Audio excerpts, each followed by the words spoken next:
We're all telling stories.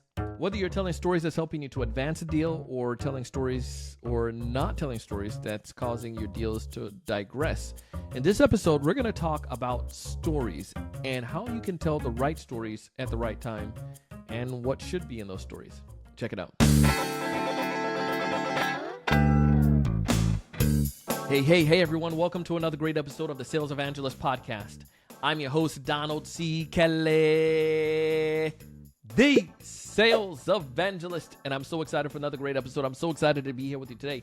On this episode, I have the one and only Eugene Theodore. Eugene and I met at a conference and when we were in Croatia recently, and we did this interview. You could see it there, several interviews that I've done recently that are set up in this setting, not in the current situation. But get a chance to interview him. He is a very, very good storyteller. As you can hear, he has a great voice as well, especially when it comes to podcasting. And he has a lot of experience when it comes to helping individuals and helping teams to be able to craft the right stories. In this episode, you get a chance to hear his experience, hear what are some of those things we should be saying and how we should go about formulating these stories. And what can we do as individual sellers and sales leaders? If this is your first time listening to our podcast, know that the show is designed to help you to build pipe and help you to close deals. This episode is going to help you close some deals. As we dive in, you get a chance to learn a little bit about his experience and why he feels so strongly about the stories and see how Eugene helped formulate stories that you can use. Eugene, welcome to the show. Thank you for having me. I'm excited to talk to you today because when we tell stories, we tell stories to ourselves. We tell stories to our clients. We're always telling stories. The challenges are when should we tell the right stories, and how can stories help us out? We know stories are impactful for sales, but we need to tell the right stories, and oftentimes we may not know what those stories are and when to tell them. You're deep into storytelling, and I bragged about you a little bit there. Why do you feel, in your case, stories so impactful when it comes to sales? I use storytelling as a tool of alignment. Now, what that means is a business will build a product or a service, and at the end of the day, the salesperson is sort of sent out there to go and sell it. But in between, there has to be a congruency that is built, which is the reason we built something, and the reason we built it this way is because of the audience that we built it for. And now you, as a sales function or as a marketing and sales function, sometimes they're together, you have to communicate that in the best way possible. And storytelling, it's not about pure marketing or pure fuzz. It's really, for me, that act of congruency. How do we line up what the product or the service was invented for, who it was invented for, and what's the best way to tell them why that product or service is for them? Why do you feel that it works if I'm a sales professional doing that? It works, again, only if you use it in the right way. And because I don't want to keep this at the theoretical level. Yeah, There's a tool which I always like to give to salespeople, which is called the story matrix. Okay. The story matrix, very simply, is, if you think of your typical consumer buyer journey, right? Awareness, consideration, decision-making, and then, of course, retention or repeat purchase. Along that journey, the end customer that you're appealing to will have different needs. Yeah. And not just that, the way you need to talk to them has to be fine-tuned. So you might have, if you think of it as a simple matrix, let's say a 4x4 matrix, you have your 4 journey steps.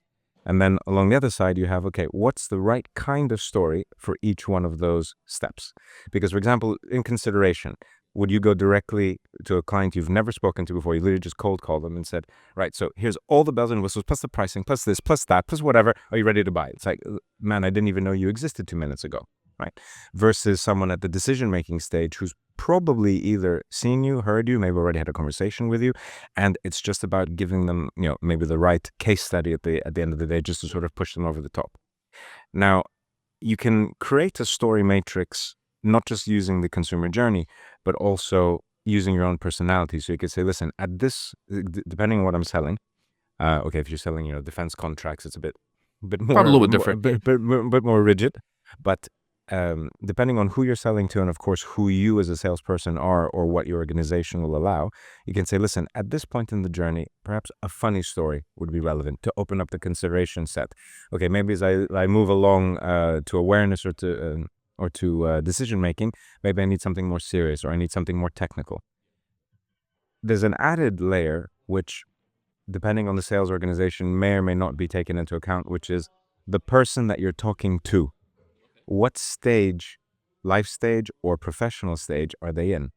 So I'll give you three very typical examples. Let's say the person you're cold calling is just about to be promoted for whatever service that you're trying to sell them for. They're in that department. This is really good, actually, because one of the triggers I encourage sellers to take advantage of, you've heard me talk about this, is to utilize LinkedIn Sales Navigator. And depending on the client, not every client, but in our business, it works great for people who are new into their roles. LinkedIn has pointed out like 70-80% of those people are more willing to make a purchase right now. So this is good. So a story to tell them. So imagine someone who's probably on track to being promoted, within a short time scale. You can open up with something funny. You can even open up with something serious. But the point is, you need to give them a story which reassures them that the decision they're about to take obviously won't ruin anything for them, while also giving them the assurance that it's just that little bit over the top that they need to maybe get that promotion sooner rather than later. Interesting. Versus, let's say, someone who, let's say, has been passed over for promotion. Yeah. They don't need a slight assurance. They need you to come in and say, whether you're funny or serious or whatever, if you make this decision today, it's going to change your life. You personally, within your organization, then of course you personally, the repercussions of that. But now, I've picked an example where you may or may not be in a position to know what that person's specific position is. But there are ways, even just through the normal correspondence with that person, to find out, okay, if it's not their professional situation, what are the different elements in their personal situation? Yeah. Can you connect on family, on kids? Can you connect on sports? Can you connect? What's the metaphor of their life that they're trying to, that they would find themselves drawn to? And then you can then plug in your pitch or plug in your awareness or plug in your content and say, if it's first stage awareness, first call, just happy to meet you. I think we both like, this baseball team. It doesn't matter. I'll call you again in a week, once we see, if they win or they lose the World Series or whatever, and you have to work it in. But that matrix is really a tool to help you create the stories that you personally have, to loop in the stories that your employer, your brand, your business has also hopefully equipped you with, or you can work with the marketing or other teams, sort of develop some of them. And then it's just about listening to the person that's on the other end of the phone or the other end of the email chain. So, okay, it's like a bingo. Which one of these do I start plugging in? Yeah. Hit and miss at the beginning, but, you start to fine tune it, and then you start to make the stories more personable and more fine tuned. So if you were to categorize them, maybe we could do that. How many types of stories are there that would be applicable for a B2B sales? So taking the defense department out of it, a humor story can always land well. So humor is definitely a good one. Now, when I said serious, here's a bit broad. Serious in terms of, there could be technical serious. If you're selling, let's say, fintech services to another bank, you're not, there has to be a certain element of reputation and responsibility.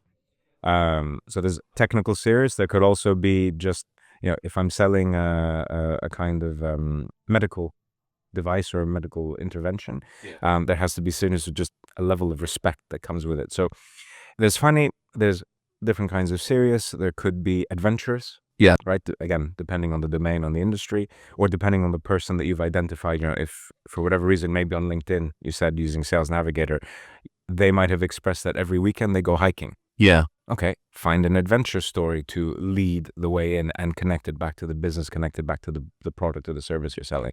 So there's no predefined list. The list could be 100 different types of stories, because as humans, we have 100 different types of interests and more.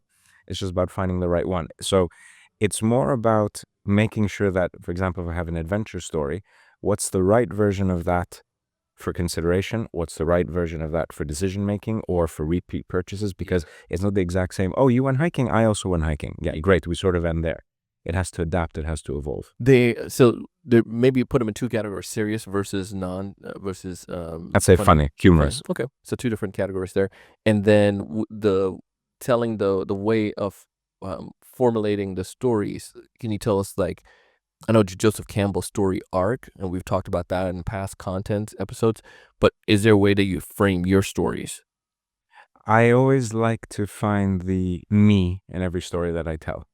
Because you've all heard the adage, right? People buy from people that they like, but in order for someone to like you, they have to get to know you.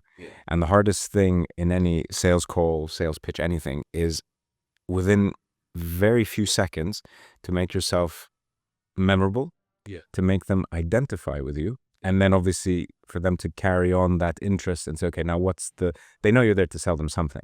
But if I can get past the who are you and why should I remember you and why should I like you, okay, then I'll be open to, the defense pitch contract eventually.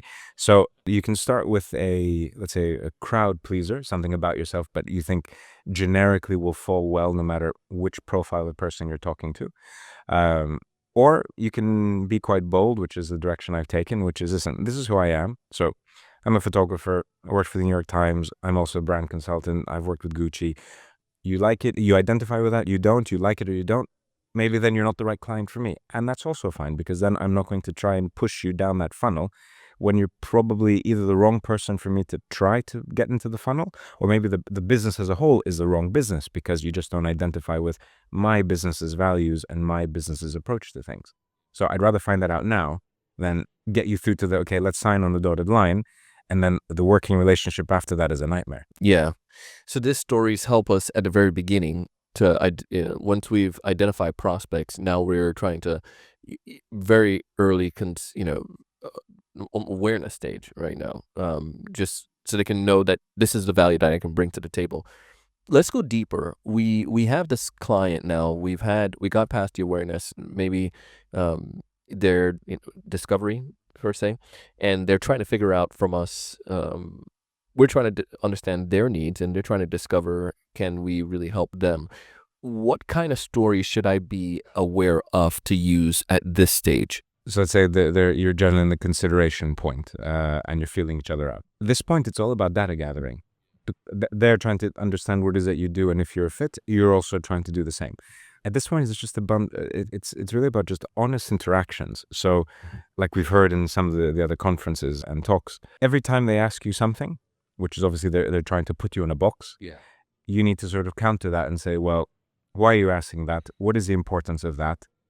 Is it something that is high priority, low priority? And then you can start to do sort of your own, not a story matrix, but let's say a sales matrix, a map, which will start prioritizing things and saying either they're a good fit or they're a semi-fit, or they might be a fit in the future once we have this service available, or once we fine-tune it, or we might plug them in with something else first as a case study, as a tester. Maybe they're not ready to go the full hog and buy the full packet.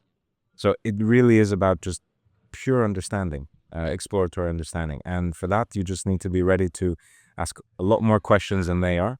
Sort of basic interview technique. Anytime you're being interviewed for a job, the number one rule is get the person interviewing you to talk more than you do. Because once they leave the conversation, like, yeah, actually, I had a good time. Why? Because I'm the one that ended up speaking, and I love hearing myself speak. Yeah. So this person was really interested in me. But the point is, you need to be listening to what they're saying. Yeah.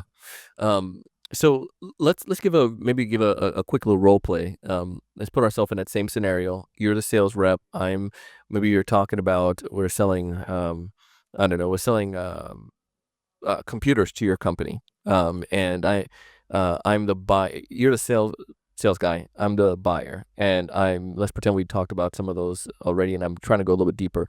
Maybe you can use a story to help me. Am I selling Macs or IBMs? Let's go with Macs. We're going for the real stuff here. Just kidding. And we're in the consideration stage. Yeah. Okay. So appreciate everything that you shared with me so far. Definitely, it seems like the way that these Macs could be helpful for our sales team, and we could lease them to be able to help us out. What else am I missing? Is there anything else that I need to understand? I think the first thing that in order to better answer, I think the first thing we need to understand is, are you looking for a long-term solution or a short-term solution? Let's start from there. We're definitely looking for a long-term solution. Why? Because we want to make sure that I don't want to keep switching, and I want to make sure my team's comfortable with it. And it's very disruptive right now when we're trying to switch systems, and I don't want to do this again. So what happens to your teams when there's let's say, an infrastructure update? We have to get stuff shipped out. 60, 70, 80% of them are remote. So if the stuff is shipped to them, we have to get stuff set up. We have to get the technical folks involved. We obviously can't make money because we're not working. Because there's downtime. And I have, maybe they have two systems that they're working off of until one of them get up and going. And and we need people to work our teams in the two hemispheres. So how important would it be to have a computer solution that could update itself remotely without you having to do anything? Fantastic. Yeah. Okay. And how creative do you need your sales force to be? We thrive in creativity. We want them to be creative to stand out. That's the way we can stand out from the pack. Okay. And what do you do to that effect to train them or to give them access to things? Well, we try to educate them quarterly with different ways. They go to conferences, they go to trainings on how It's to. really interesting you said that because actually we have a client. They're a nice little boutique client, but we still take care of all our clients to the same level. But they have ended up using the batch of computers that they buy from us, which we give them on a 5-year lease because, again, we believe in our product and it lasts quite a long time. It's a Mac after all. But they actually use it as a tool to start trainings with, to actually enable their sales force to actually, in their own personal time, start exploring things. We've actually created a few extra programs for them to use, which were completely proprietary for what they do in their industry. But it's just that little added value that helps the employee, helps the salesperson understand that this isn't just a piece of tech and this isn't just the company giving me something to do. They're actually helping me empower myself, and actually I can start a side project which might feed back into the company eventually. So we're almost turning every single person into a mini entrepreneur within their corporate structure simply by giving them a laptop, which again has a good longevity to it. So I think that might have a good approach for what you might want to do given the previous things you told me about your employees. I love that. And I love how you're telling a story without telling a story, and then you actually started telling a story. Because then what I mean by that is that when you're asking me these questions, the story that I'm getting from it is that, one, you know what you're talking about. Two, you understand the way I do it, and you're telling me that you are a professional, you've done this before, and you don't want to give me the wrong recommendation. And then when you actually did start telling the story, it reassured the question that you're asking that, okay, definitely understands and definitely knows how to help us. So the great thing about that is that we started off the conversation in already the consideration phase. But as you probably noticed, I snuck a small case study in, trying to move you down into the decision-making phase. Now, at that point in time, it might have been enough. Probably I would have to re-engage with you at a later point with maybe another case study or another story.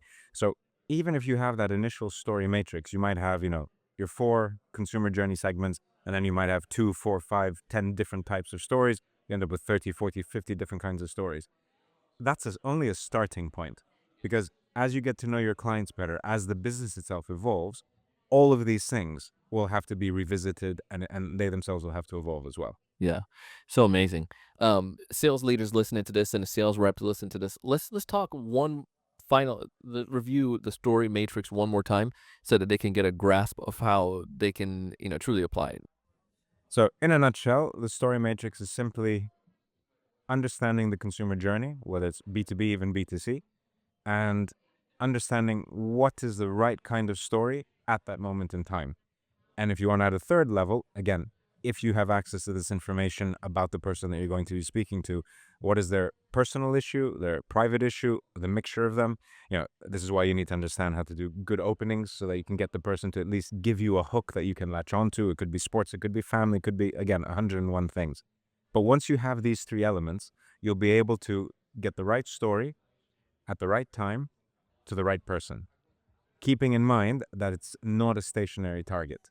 The same person will evolve, even sometimes within the same conversation. If you're lucky enough to move them from awareness all the way through to decision making, then you better have 3 stories which will be bouncing all over the matrix, ready to give to them, because it depends what feedback you get from them.